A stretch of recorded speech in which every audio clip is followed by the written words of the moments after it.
So this is really gonna suck if you guys can't hear me, but I assume I'm close enough to the camera to where you can hear me, but I'm using at least a relatively,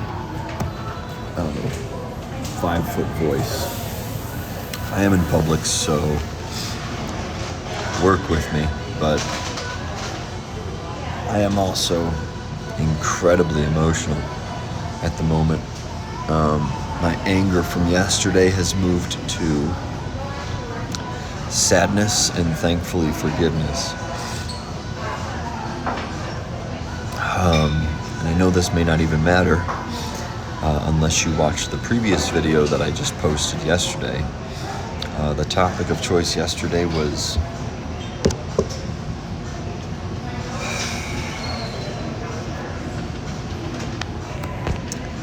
finding faults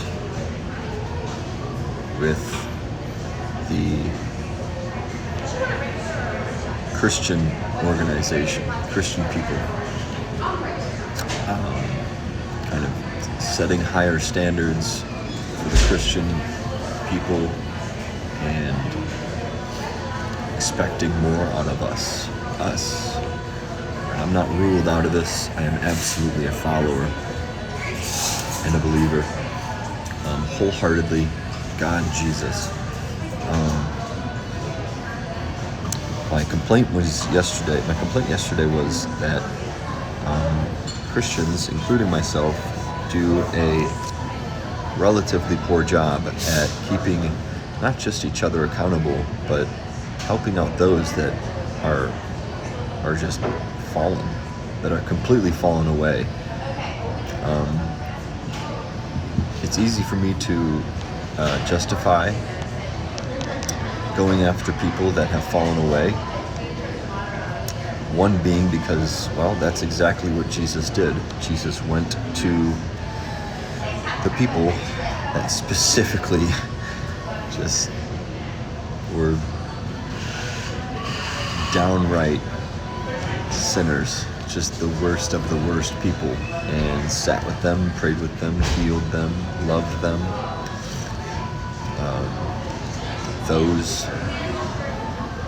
What's the parable? Let all those who have never sinned cast the first stone upon the individual that did sin. Everybody sins, so let's all start a dodgeball game with rocks. So I do want to, I guess, in a way, apologize. I'm not taking back anything I said in my other video, but I do want to forgive. I won't even apologize. I'm just gonna say I forgive those that don't necessarily know how to deal with certain people's situations, including my own, and then judging them based off of the fact that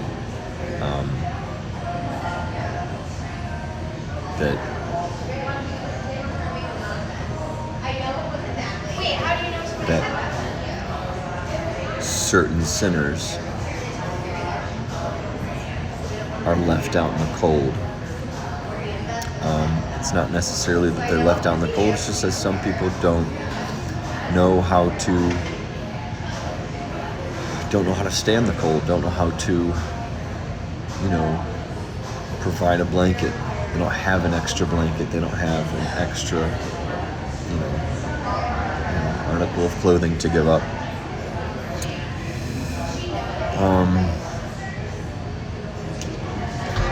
Just to further go on to it, today's morning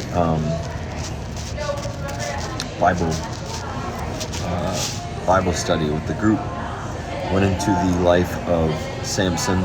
I kind of want to get I was about to start reading it, but I just need to get this out in the open.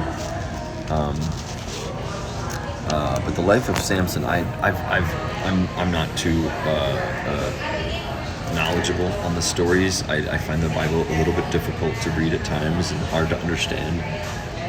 Confusing, just for me. I mean, I'm not saying it is. I'm not saying it's wrong. I'm not saying it's inaccurate. I'm saying it's very confusing and just difficult to understand the, I don't know, let's just say grammatical. The actual grammar is difficult to understand. I'm a weird individual, so work with me. But so just a few little highlights that I underlined in our discussion, and a few key points that I wanted to go over. Just right off the rip, Samson was an incredibly strong man with a dangerously weak will, and that one hit. And I'm not even strong. I have way more of a weak will than I do the blessing of strength.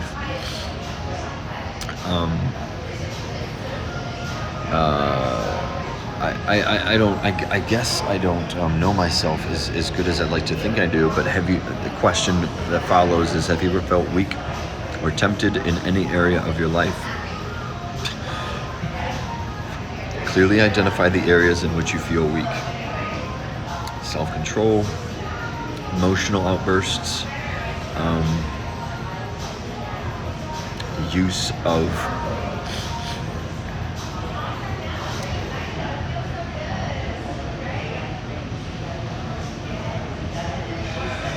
clearly identify the areas in which you feel weak. Self-control, relationships, relationship building.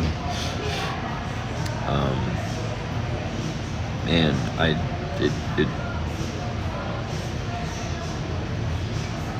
it didn't used to be, but now it's getting to the point where I cannot, I'm not very good at being on my own anymore.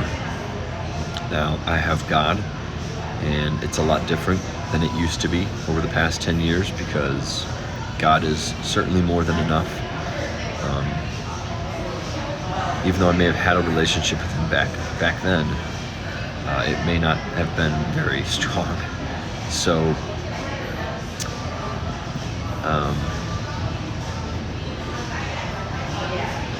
I'm a little bit confused, so work with me. Next, what are the sequence of events that led you to the point of making a poor decision? And for me, it comes a lot from not being able to control how the outside, this is probably kind of obvious, but I'll try and break it down, how the outside world influences me. I don't really do drugs because they feel good. I do drugs because life feels bad, right? If that makes sense. I don't really care about how good the drug feels. I just care about not feeling like crap, right? I'm okay with living a neutral, emotionless, stoic sort of lifestyle, and I've almost preferred it in times past. But when I do get to that emotionless, I have a very weak relationship with God. It's when I get in a relationship with God that obviously things become, I don't want to say more difficult, but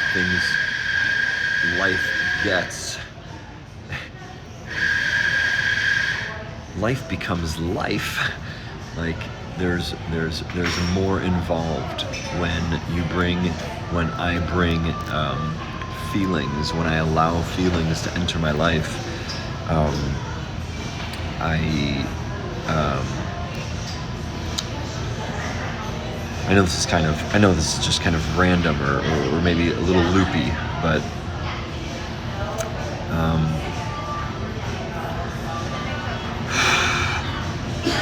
I'm trying to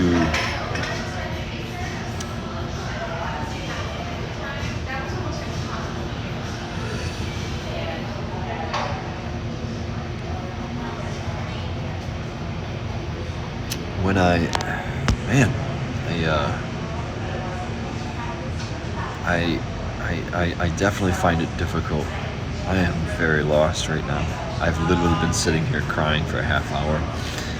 let alone crying since, November. It being, February 22nd, Thursday.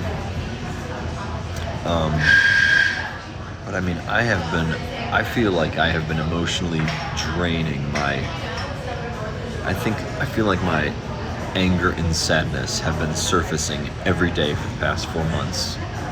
Sometimes not so much. A lot of times, right now, it's not necessarily overwhelming. Like, I'm still going back to God and I'm still reading, but these emotions and these feelings keep on arising. These memories, right? Do so many drugs that memories get siphoned or get, buried. And it's not until you stop the bad habits, the short-term pleasures, that those emotions just resurface and spill over. They've been spilling over for months, and I'm on the verge of a lot.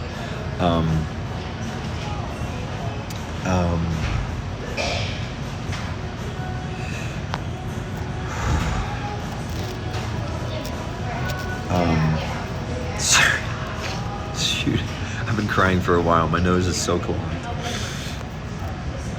There was another discussion point in today's group where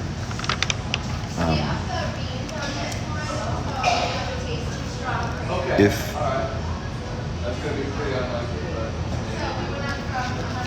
now Samson, I'm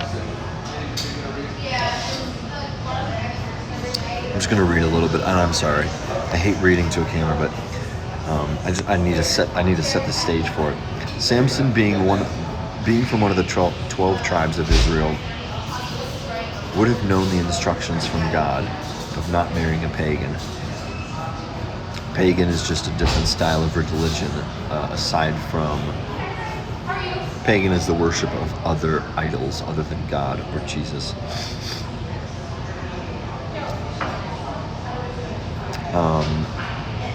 Judges 14:1 and 2, a young Philistine. Let's see.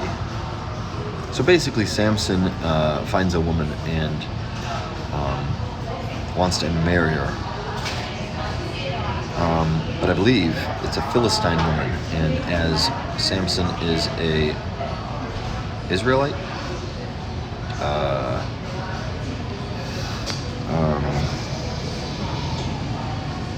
no, he wasn't. Nazarite. I don't think he was allowed to marry the woman.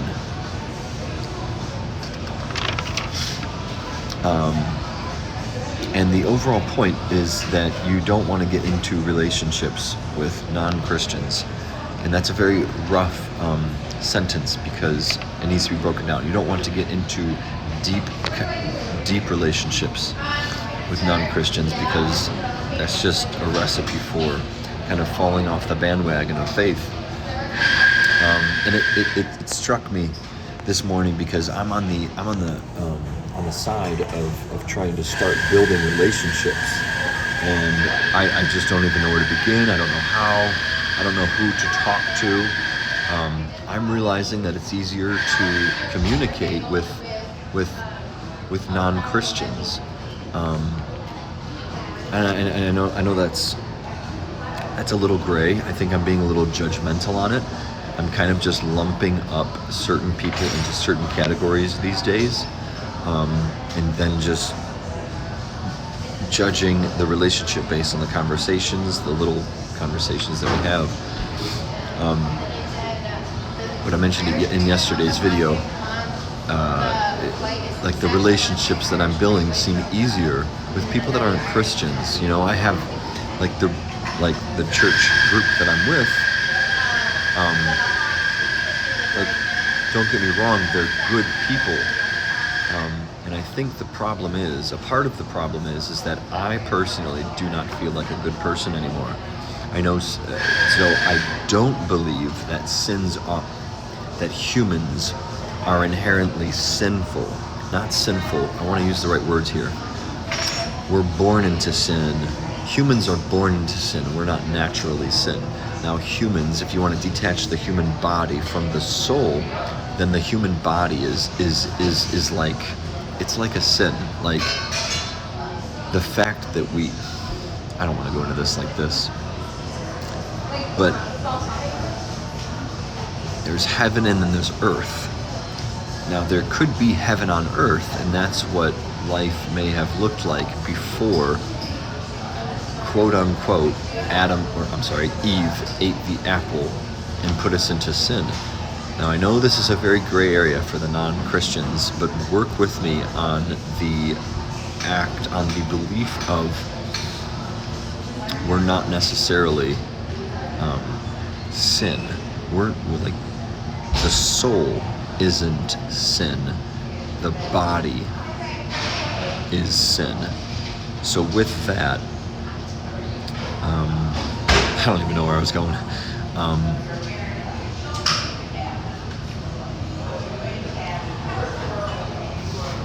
So I find that my soul has been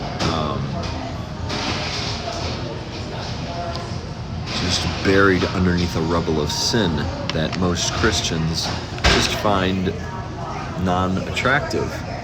Now, I still have this desire to be around Christians because I know they're good people and I need good people in my life. I have to have it. I do not want to throw myself back into the den of sin, right? Problem is, it's just not very appealing to Christians. So I understand if it's difficult to connect with people like me and whatnot.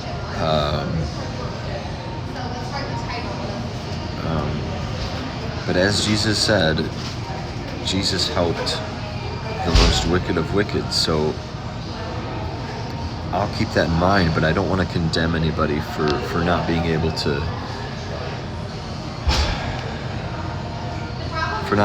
to carry my yoke with me,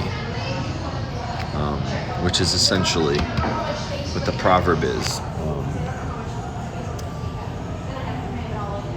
So 2 Corinthians 6:14 and 15. Do not be unequally yoked together with unbelievers. For what fellowship has righteousness with lawlessness? And what communion has light with darkness? And what accord has Christ with Belial, which is the devil? Or what part has a believer with an unbeliever? Now I'm not like the unbeliever. I'm not the darkness, and I certainly don't want to be considered lawlessness. But I think there is a gray area here when it comes to surrounding yourself with the people that are positively influencing you. I'm like, I think I'm judging Christians. I think I'm condemning Christians for their inadequacy inability or in whatever it is of not helping me, but that's just not right, obviously. And I know this, and I knew this yesterday. I was just so emotional that I don't know how to forgive the Christians, because I've been so beaten down. It's like I have been begging for mercy and grace, and it's easy to feel it from God, but from the world around me, it's like, dang, doesn't anybody just forgive and forget, and then just go on our way? So I know there's a gray area, and I know I'm not right, and I know I have some things to work on myself, but to move on,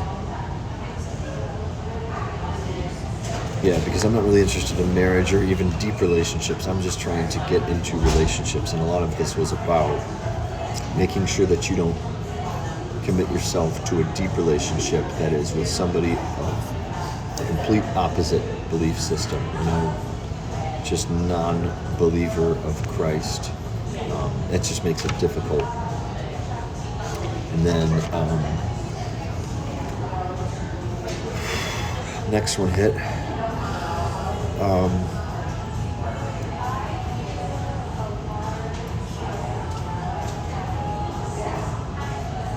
Next one hurts because I don't know how to surround myself with certain people.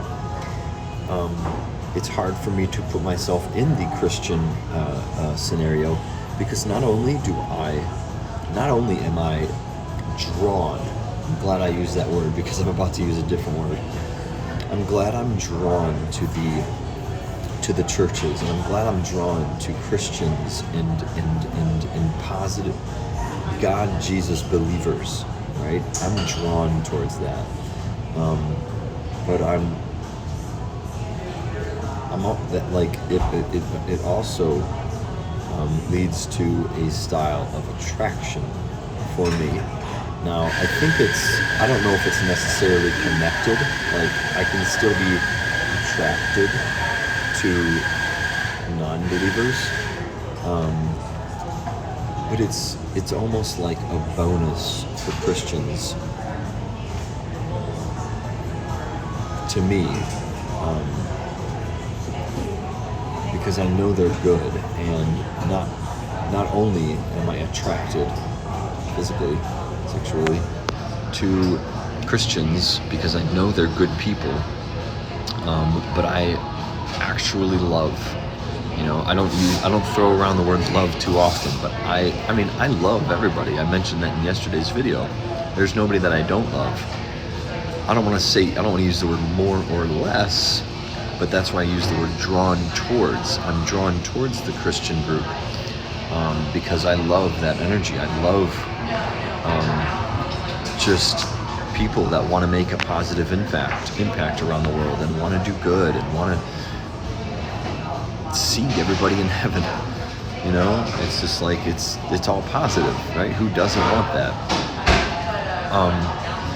But with that comes Matthew 5:27-28, which reads,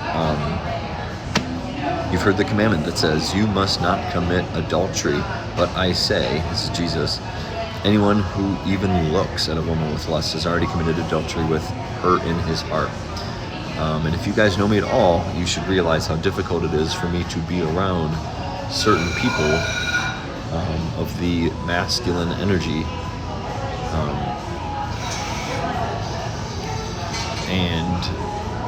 Period. You know how difficult it is, right? And so the concept, just to break it down, says, don't flirt with evil. Don't even get close. There's no difference between evil thoughts and evil actions. I'm not sure how to justify this, so bear with me, but to me that still tells me that I cannot involve myself in certain groups until I can gain control over my sexual desires, so as to not sin by just going to church, by just going to Bible study, by just talking to good people. So that's the difficult one, obviously. It's just figuring out how to get into relationships with good Christians that could potentially be attractive. I know, one of the main thoughts. Have I really been talking for 25 minutes? Holy cow! One of the main thoughts has to deal with: are guys and girls supposed to be friends? Right? There's that common thought, and I know Christians will say, yeah, it's okay, and non-Christians may say, no, it's not okay. Why? Because you have to deal with the sexual attraction. So if you are a guy who's attracted, if you are a guy, the one side says there's no reason to have girl friends unless you're actually seeking a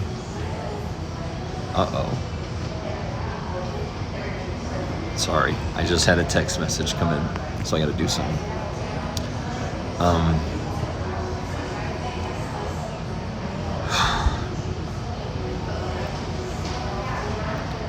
men and women can't hold close relationships because of the sexual intimacy that can develop.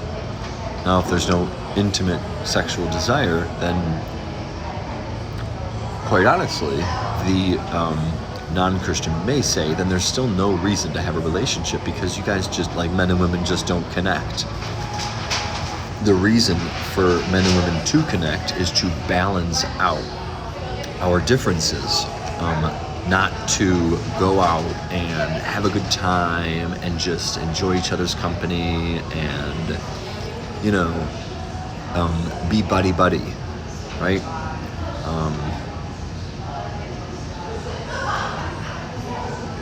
And the Christian will say that it's okay because people that are in Christ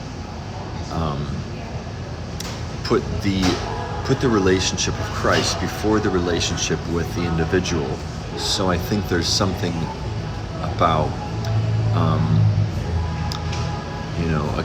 a guy, even if they're, I'm going to start with not.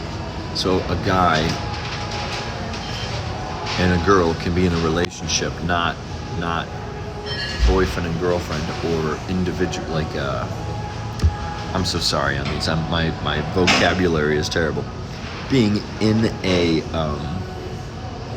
committed, being in a marital future relationship, when you're seeking marriage, when you're not seeking, I'm so sorry, I'm getting confused. It's okay for the Christians to be friends, whether you're man or woman, because apparently you put the relationship of Jesus or God first. So with that means that the sin of lust is going to be there no matter what. As it's stated, you don't even have to have connections in order to lust. You just think lustfully and it happens.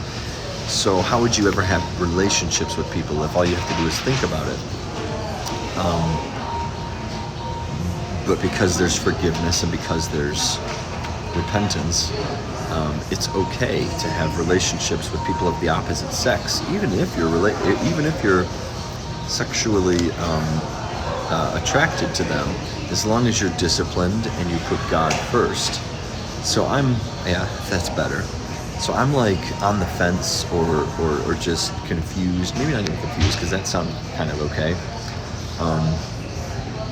I just don't know how to make friends. I don't know how to I don't know what it means to really put God before the relationship, or I don't know how to treat people.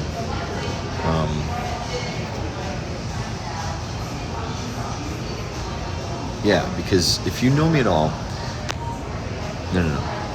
my response to lust is to completely just turn away.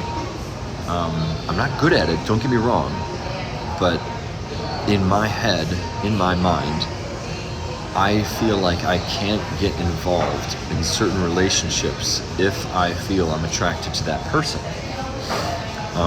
Which sadly is a great deal of people. So sometimes I just don't know what to do, and it's difficult to build relationships. Anger.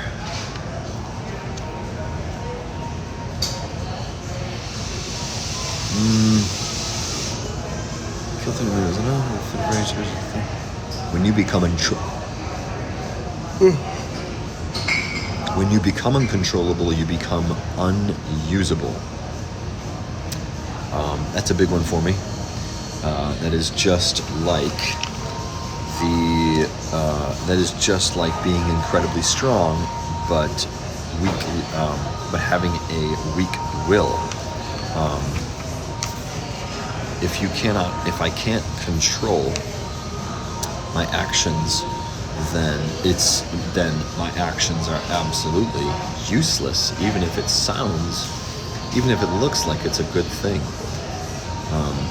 You may think how that's possible, and I'm trying to think of an example.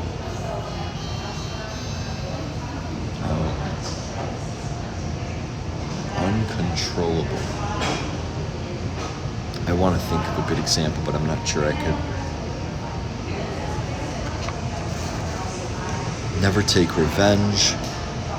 If your enemies are hungry, feed them. If they are thirsty, give them something to drink. So yeah. Do you find your anger to be frequently uncontrollable? If so, in what area? What are you doing to control your anger? I have a different perspective on this, on how to release, and you guys should know this by now, of how I go about releasing anger in a controlled way. There's a difference between violence and being angry. Violence is put onto someone else. Anger is just a feeling that is natural and does need to be expressed in a very controlled way.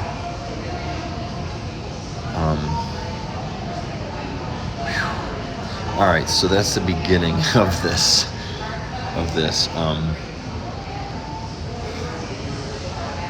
Life's crazy right now.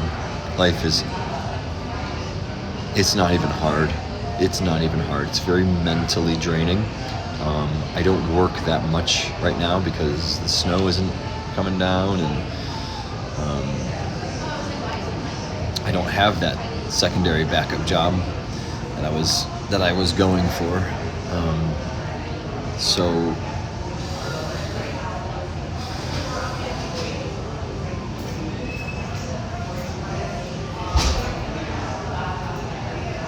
So yeah, it's good enough for me. I feel better. I'm tired. I'm literally tired from crying. I'm drained like I am at the gym. So yeah, I'm gonna get on out of here, I think I'm gonna get some food. I had a pretty big lift yesterday. I lifted for 5 hours, about 4, but at the gym for about 5.5.